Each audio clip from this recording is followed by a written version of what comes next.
हे आदिनांत अशा शिवाचे त्रिशूळ आम्ही त्या भैरवाचे आम्ही निळकंठ विष पिऊन मोडितो वैऱ्याची मुंडकी मोजून चंडीची ती प्यास मराठे दुर्गेचे ते हास्य मराठे हिचे लाडवा जाऊन कोरे फाडून पल्ल्याड जाती मराठे।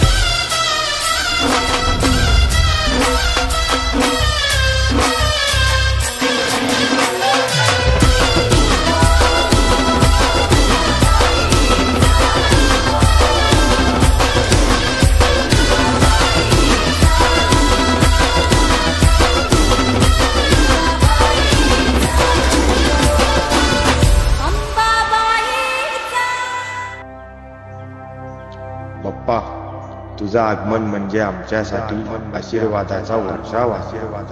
तुझ्या पाय धुळीने शिवगर्भना मंडळाचं वातावरण पवित्र होते आणि मन नव्या उत्सवाने उजळून निघते। तुझ्या येण्याने प्रत्येक घरात आनंदाची लहर येते आणि तुझ्या दर्शनाने सगळे दुःख अडथळे क्षणात नाहीसे होतात। बाप्पा, तुझ्या या आगमनाने आमच्या आयुष्याला नवी दिशा मिळाली। तुझा आशीर्वाद सदैव आम्हाला मार्गदर्शन करो। गणपती बाप्पा। ओम